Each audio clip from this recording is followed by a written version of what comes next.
Hey, welcome to our Women in Gender Studies final project.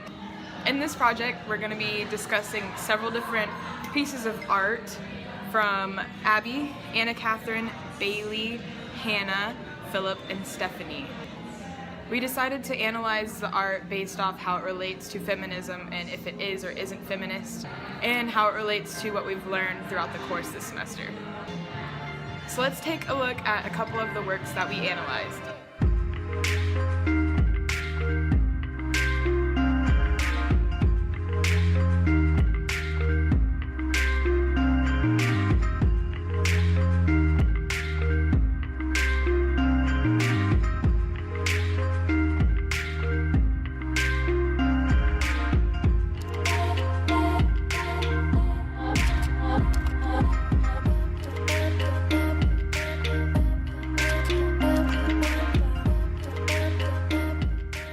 I think the picture of the girl and boy toys represents doing gender. Picture of the two different toys was taken at a McDonald's in the middle of nowhere.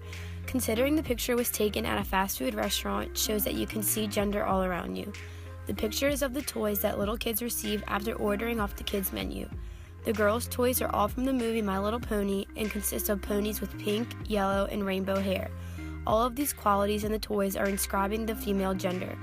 Girls tend to be more attracted to the bright and colorful objects, whereas males would not choose a toy pony. Boys are more inclined to pick a toy that is muscular and has manly qualities. So at McDonald's, when a boy gets their kids' meal, their toy is from the movie Transformers. These toys are powerful and strong creatures ready to save the world, which tends to interest the male gender over the female.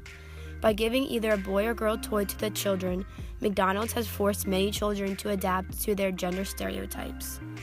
This art is placed on the side of a local breakfast diner, Liz's Where You At, in Mandeville, Louisiana. One may not look at this art standing alone and see it as a feminist symbol, but that is because we must look beyond the art itself and see the story behind it. The business is owned by a woman, Liz, who previously worked as a waitress. Working in restaurants, she had a dream of owning her own someday.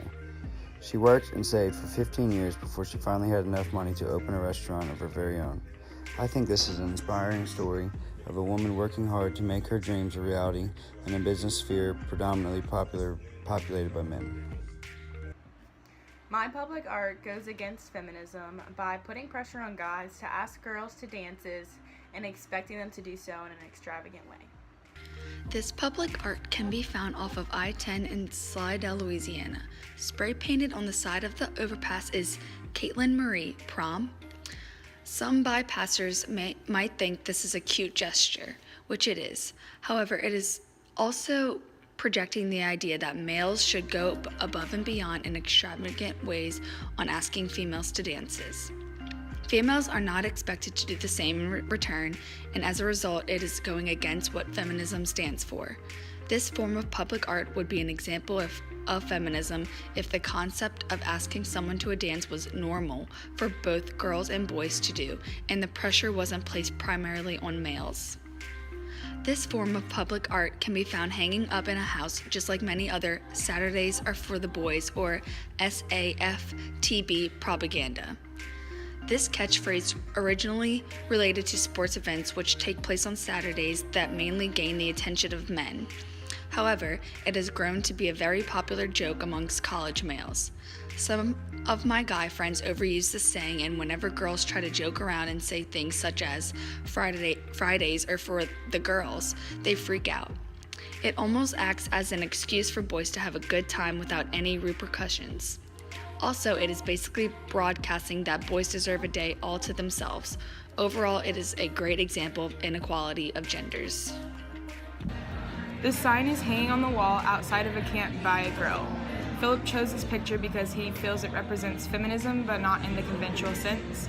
In his opinion, this sign is simultaneously saying that women belong in the kitchen, so to speak, and that men are poor or dangerous in the kitchen. This piece of art hangs in Tia Juanita's restaurant in the city of Lake Charles, Louisiana. It is, with one glance, an obvious contrast to feminist views and values and could be described as anti-feminist work of art. The feminist movement works to promote women being seen less as sexual objects and more as persons with intelligence and value to the society around them. The painting sexualizes the illustrated woman and her and further demeans her by calling her trailer trash.